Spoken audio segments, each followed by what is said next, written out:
లగచర్లలో కలెక్టర్పై దాడి కేసులో మాజీ ఎమ్మెల్యే పట్నం నరేందర్ రెడ్డిని వికారాబాద్ కోర్టులో హాజరుపరిచారు పోలీసులు. లగచర్లలో కలెక్టర్ అధికారులపై దాడికి కుట్ర చేశారనే ఆరోపణలతో నరేందర్ రెడ్డిని ఉదయం హైదరాబాద్ ఫిలింనగర్లో అదుపులోకి తీసుకున్నారు. హైదరాబాద్ నుంచి ఆయన్ను వికారాబాద్ డీటీసీ సెంటర్కు తీసుకొచ్చి విచారించారు. 2 రోజుల క్రితం వికారాబాద్ జిల్లా లగచర్లలో ఫార్మా కంపెనీ ఏర్పాటుపై ప్రజాభిప్రాయ సేకరణ కోసం వెళ్లిన కలెక్టర్ ప్రభుత్వ అధికారులపై దాడి జరిగింది.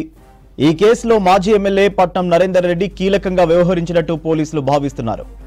ఘటనలో ప్రధాన నిందితుడిగా భావిస్తున్న బీఆర్ఎస్ నేత భోగమోని సురేష్తో పట్నం నరేందర్ రెడ్డి చాలా సార్లు ఫోన్ కాల్స్ మాట్లాడినట్టు పోలీసులు గుర్తించారు. ప్రస్తుతం భోగమోని సురేష్ ఇంకా పరారీలోనే ఉన్నాడు. అతని కోసం 4 స్పెషల్ పోలీస్ టీంలు గాలిస్తున్నాయి.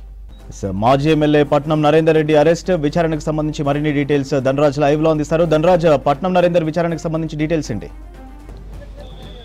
సూర్య, వికారాబాద్ జిల్లా లగచర్లలో ఫార్మా భూసేకరణకు వెళ్ళినటువంటి అభిప్రాయ సేకరణకు వెళ్ళినటువంటి జిల్లా కలెక్టర్ ప్రతీక్ జైన్తో పాటు రెవెన్యూ అధికారులపైన దాడి జరిపి ఆ తర్వాత విధ్వంస రచన చేసినటువంటి వ్యవహారంలో కూడా ఇటు కొడంగల్ మాజీ ఎమ్మెల్యే అయినటువంటి పట్నం నరేందర్ రెడ్డిని ఇటు పోలీసులు అరెస్ట్ చేయడం జరిగింది.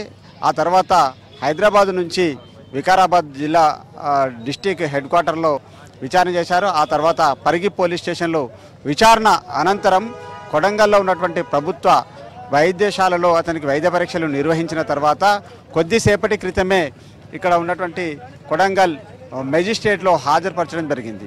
ఏదైతే లగచర్లలో జరిగినటువంటి దాడికి సంబంధించినటువంటి ఘటనలో కలెక్టర్తో పాటుగాను రెవెన్యూ అధికారులపైన హత్యాయత్నము, అదేవిధంగా ప్రభుత్వం సంబంధించినటువంటి వాహనాలను ధ్వంసం చేసినటువంటి వ్యవహారంలో ఇప్పటికే పలువురిని అంటే 12 మందిని రిమాండ్ చేసినటువంటి పోలీసులు, అదేవిధంగా ఈ కుట్ర కోణము ఈ ధ్వంస రచన వెనుక కూడా బీఆర్ఎస్ మాజీ ఎమ్మెల్యే అయినటువంటి పట్నం నరేందర్ రెడ్డి ప్రమేయం ఉంది. ఆయన విధ్వంస రచనకు కుట్ర పన్నారనే కోణంలో ఇటు ప్రధాన నిందితుడైనటువంటి భోగమోని సురేష్ను ఒక పాత్ర కూడా ఎస్టాబ్లిష్మెంట్ అయింది. ఎందుకంటే ప్రధాన నిందితుడు భోగమోని సురేష్ పరారీతో పాటు ఇంకా 29 మంది కూడా అనుచర గణమంతా కూడా పరారీలో ఉన్నారు. వారి కోసం ప్రత్యేక బృందాలు గాలిస్తున్నాయి.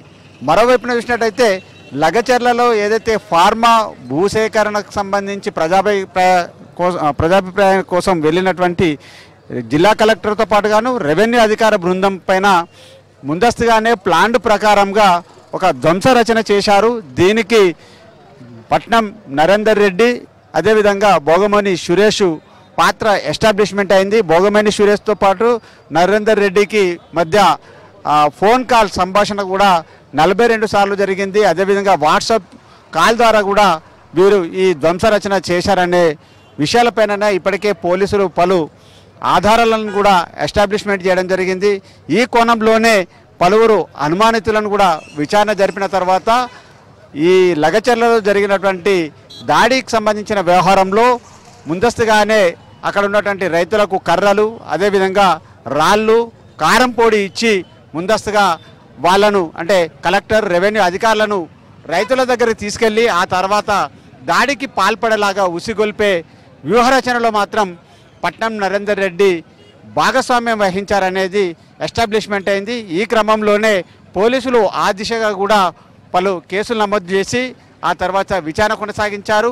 పట్నం నరేందర్ రెడ్డి స్టేట్మెంట్ను కూడా రికార్డ్ చేశారు. అదేవిధంగా 2 రోజుల క్రితమే ఏదైతే దాడిలో భాగస్వామ్యం పంచుకున్నటువంటి 12 మంది నిందితులు ఉన్నారో ఆ 12 మంది నిందితులను కూడా రిమాండ్ చేశారు. పలువురు అనుమానితులను అదుపులోకి తీసుకొని మొత్తం ఏదైతే లగచర్లలో జరిగినటువంటి దాడి ధ్వంస రచనకు సంబంధించినటువంటి వ్యవహారాల్లో దాడికి ముందు, దాడికి జరిగిన తర్వాత వ్యవహారాలపైన మొత్తం ఈ కుట్ర కోణంలో రాజకీయ ప్రేరేపితకు సంబంధించినటువంటి వ్యవహారాలన్నింటినీ కూడా పోలీసులు ఎస్టాబ్లిష్మెంట్ చేసి పలు ఆధారాలను కూడా రాబట్టగలిగారు. ఏదైతే సెల్ ఫోన్ సంబంధించినటువంటి సిగ్నల్ ఉందో దాన్ని ఆ సిగ్నల్ ఆధారంగా కూడా ఆయా సంబంధించినటువంటి టెలిఫోన్ సంబంధించినటువంటి టవర్ లొకేషన్ల ఆధారంగా కూడా ఫోన్ కాల్స్ని అన్నిటిని కూడా ఎక్కడి నుంచి ఏ కాల్స్ వెళ్ళాయి, ఎవరెవరి మధ్య ఏం జరిగింది అనేది కాల్ డీటెయిల్స్ అన్నిటిని కూడా పోలీసులు అనలైజ్ చేశారు. ఆ తర్వాత వాటికి సంబంధించిన వ్యవహారంలో అనుమానితులను విచారించినటువంటి క్రమంలో మొత్తం రైతులను పూర్తిగా ఉసిగొల్పి వాళ్ళను ఈ కలెక్టర్లు కావచ్చు రెవెన్యూ అధికారులపైన దాడికి పాల్పడేలాగా వాళ్ళను చాలా వరకు ప్రేరేపించిన వ్యవహారము కుట్రపూరితంగా ప్రేరేపించిన వ్యవహారంలో వీళ్ళంతా భాగస్వామ్యమని మొత్తం మీద పోలీసుల ఇన్వెస్టిగేషన్లో తేలింది. ఈ క్రమంలోనే ఐజీ సత్యనారాయణ అదేవిధంగా వికారాబాద్ జిల్లా ఎస్పీ అయినటువంటి నారాయణ రెడ్డి ఆధ్వర్యంలో ఇప్పటికే విచారణ అంతా కూడా ముమ్మరంగా కొనసాగింది. అయితే ఉదయం వేళల్లో చూసినట్టయితే పట్నం నరేందర్ రెడ్డి ఫిలిం నగర్లో ఉన్నటువంటి క్రమంలో ఆయన ప్రమేయము, ఆయన కుట్ర, ఆయన విధ్వంస రచన చేసిన వ్యవహారంలో ఆయన భాగస్వామ్యం ఉంది కాబట్టి ఆయనను అదుపులోకి తీసుకొని విచారించేటువంటి క్రమంలో కూడా మొత్తానికి ఆయన పాత్ర ఎస్టాబ్లిష్ అయినటువంటి క్రమంలో వికారాబాద్ జిల్లా డీటీసీ సెంటర్కి తీసుకొచ్చారు. ఆ తర్వాత విచారణ చేశారు. ఆ తర్వాత పరిగి పోలీస్ స్టేషన్లో కూడా పలుమార్లు కూడా ఇతరకు సంబంధించినటువంటి నిందితులు ఇచ్చినటువంటి కావచ్చు, అదేవిధంగా పంచనామా నిర్వహించినటువంటి పంచుల ఆధారంగా, సాక్షుల ఆధారంగా, ప్రత్యక్షంగా పరోక్షంగా పోలీసులు సేకరించినటువంటి ఎవిడెన్స్లను అన్నింటిని బట్టి కూడా పట్నం నరేందర్ రెడ్డిని క్వశ్చనింగ్ చేశారు. ఆ తర్వాత మళ్ళీ ఆయనకు కొడంగల్లో ఉన్నటువంటి వైద్య పరీక్షల నిమిత్తం కూడా ప్రభుత్వ ఆసుపత్రిలో వైద్య పరీక్షలు నిర్వహించిన తర్వాత కొద్దిసేపటి క్రితం ఇక్కడ ఉన్నటువంటి సివిల్ మెజిస్ట్రేట్ ముందు హాజరుపరచడం జరిగింది. ఆ తర్వాత మెజిస్ట్రేట్ మరి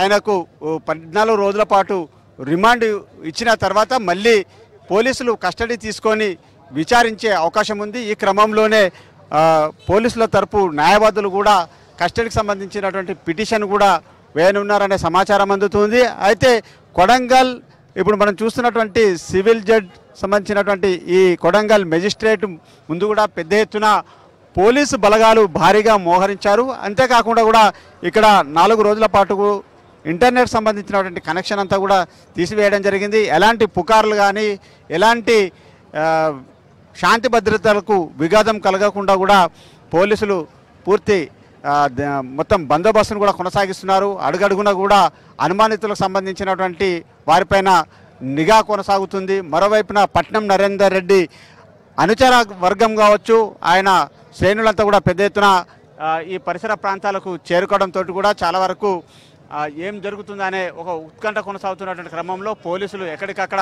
వాళ్ళను నిలువరిస్తున్నారు. మరికొద్ది సేపట్లో పట్నం నరేందర్ రెడ్డికి రిమాండ్కి తరలించున్నారు. ఓ వైపున చూస్తే పరిగిలో ఉన్నటువంటి జైలు చాలా అక్కడికి తరలించాలనే యోచనలో ఉన్నప్పటికీ పరిగిలో అక్కడ ఖైదీలు ఫుల్గా ఉండడంతో కూడా ఆ తర్వాత మహబూబ్ నగర్ లేకుంటే హైదరాబాద్కు తరలిస్తారనేది మరికొద్ది సేపట్లో తేలనుంది. సూర్య.